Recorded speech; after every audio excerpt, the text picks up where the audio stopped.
Bonjour, voici la troisième vidéo du chapitre 10 sur les situations de proportionnalité et cette vidéo porte sur la partie 2 du cours qui s'appelle Déterminer une quatrième proportionnelle. Mais avant de voir comment on détermine une quatrième proportionnelle et ce que ça signifie déterminer une quatrième proportionnelle, on va voir ou revoir une propriété qui sera nécessaire, ce qu'on appelle la propriété de l'égalité des produits en croix. Alors, il y a des élèves qui ont déjà vu cette propriété dans le chapitre portant sur les fractions et d'autres qui ne l'ont pas encore vue. Donc, euh, cette égalité des produits en croix, ici, elle porte sur des nombres en écriture fractionnaire. Donc on donne trois nombres relatifs à B, C et D, avec B et D des nombres différents de 0. Et l'égalité des produits en croix, en fait, est constituée de deux propriétés. Une propriété, sa réciproque, pour être précis. La première propriété, si le nombre A sur B est égal au nombre C sur D, entre parenthèses, là vous comprenez pourquoi B et D ne peuvent pas être égaux à 0 parce qu'ils sont au dénominateur de ces nombres. Alors, le produit A fois D est égal au produit B fois C. D'accord? Vous comprenez ici, avec les traits que j'ai tracés en vert, pourquoi on appelle ça l'égalité des produits en croix. Alors, d'où vient cette égalité rapidement? Là, dans cette vidéo de cours, je vais être assez rapide sur la démonstration de cette propriété, mais globalement, ces deux fractions sont égales. Donc si on les met au même dénominateur, le même dénominateur, ici, ça va être le dénominateur b multiplié par d. Donc ici, je dois multiplier ce nombre en écriture fractionnaire, je dois multiplier le numérateur par d et le dénominateur par d pour mettre sur b fois d. Donc ici, j'ai a fois d sur b fois d. Et ici, je multiplie le numérateur et le dénominateur de ce nombre par b. Et j'ai c fois b sur b fois d. Et donc, si ces deux nombres sont égaux, comme ils sont tous les deux sur le dénominateur b fois d, ça veut dire que les numérateurs, donc a fois d et c fois b, doivent être égaux. Et bien sûr, vous imaginez que pour que les deux nombres soient égaux, ces deux nombres soient égaux, il faut que aussi a fois d soit égal à c fois b, donc c'est pour ça qu'il y aura la réciproque. Alors, à quoi par exemple peut servir cette propriété?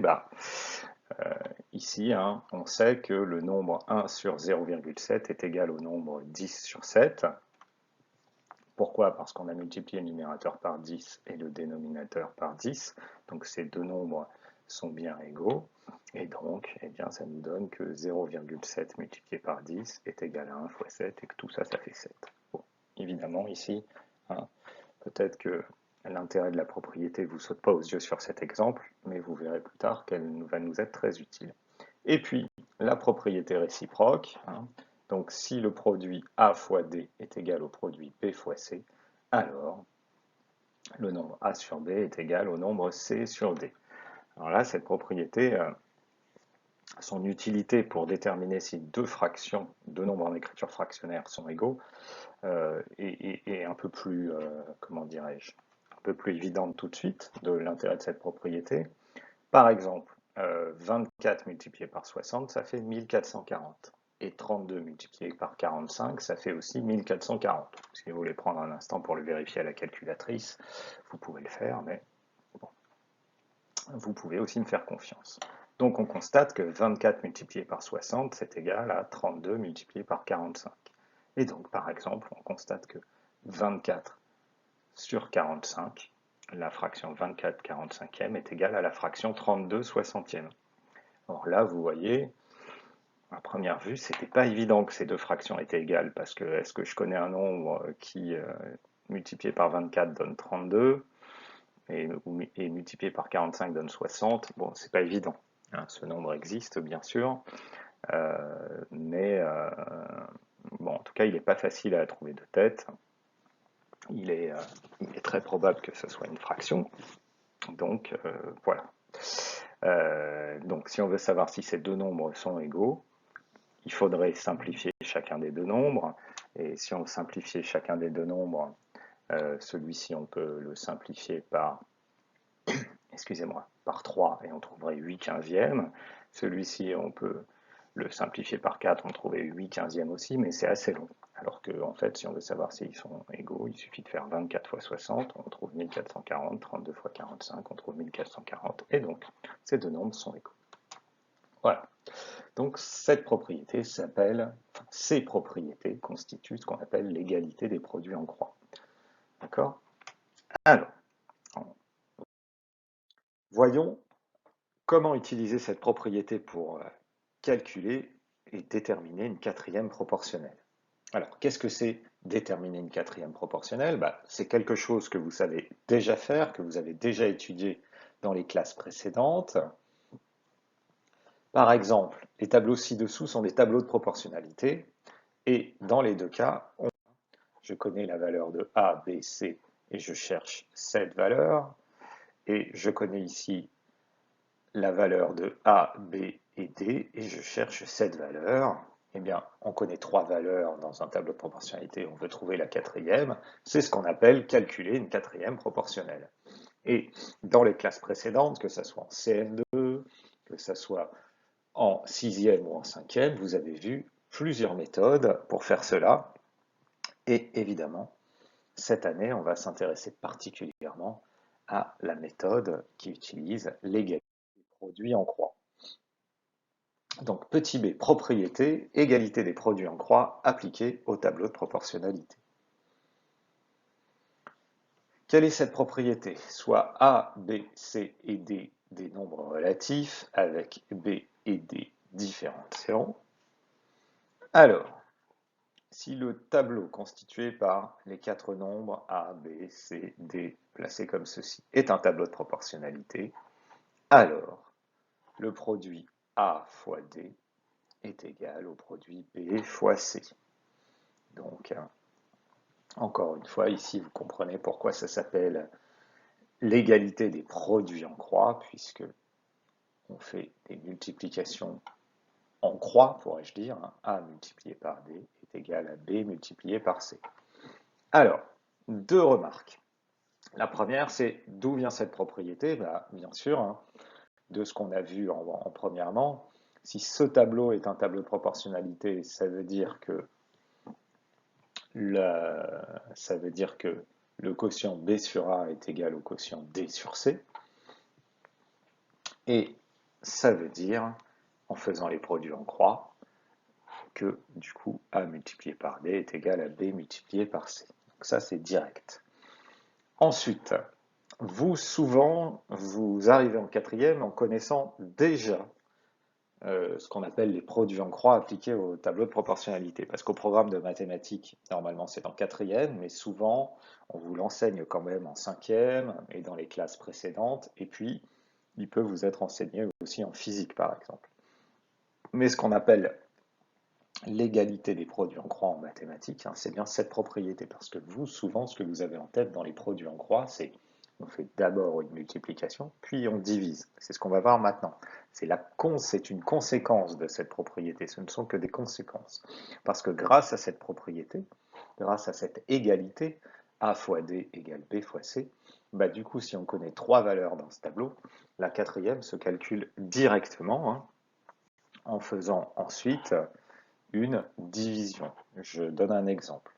Si on sait que A fois D est égal à B fois C, du coup la valeur de A, si on la cherche par exemple, la valeur de A, ça va être quoi? Ça va être B multiplié par C, et puisque A fois D est égal à B multiplié par C, A c'est B multiplié par C divisé par D. D'accord? A c'est B fois C divisé par le nombre qui est en croix avec A, c'est-à-dire D. Tout ça, c'est une conséquence de l'égalité des produits en croix. De la même façon, si on cherchait la valeur de B, eh bien B c'est quoi? C'est A fois D divisé par le nombre qui est en croix avec B, c'est-à-dire C. B c'est A fois D divisé par C. De la même façon, C, c'est A fois D divisé par B. C, c'est A fois D divisé par B.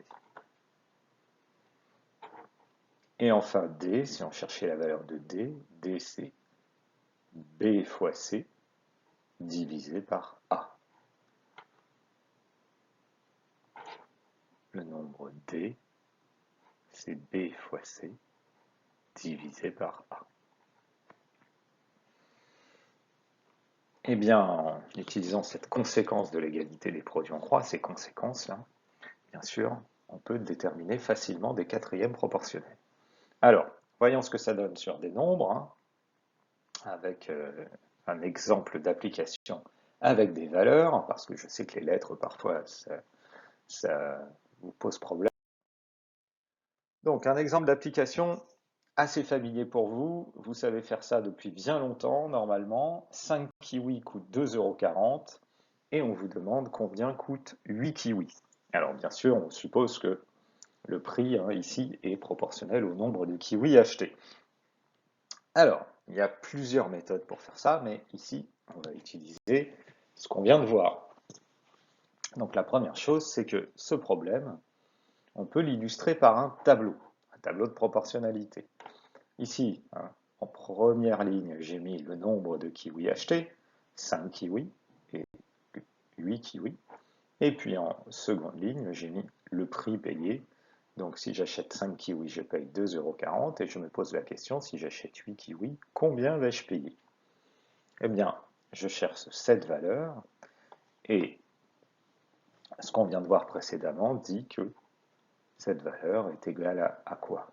Est égale à 8 fois 2,40 €, 8 fois 2,40 divisé par 5. D'accord? Donc, je multiplie entre eux en croix les deux nombres que je peux multiplier, que je connais, et je divise par la valeur qui est en croix avec la valeur que je cherche.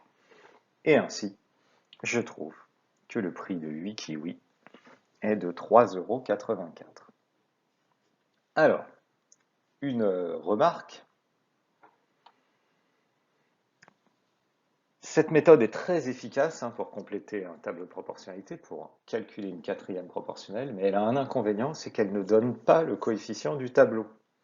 Ici, vous ne savez pas quel est le coefficient de proportionnalité du tableau, autrement dit, après avoir fait ce calcul, vous ne savez pas quel est le prix d'un kiwi. Et donc, ça c'est plutôt utile, passer par le prix d'un kiwi, ce qu'on appelle le prix unitaire, ou par le coefficient du tableau, c'est plutôt ce que les méthodes qui vous ont été enseignées en 6e et en 5e. Voilà donc une autre méthode que vous auriez pu utiliser pour calculer le prix de 8 kiwis.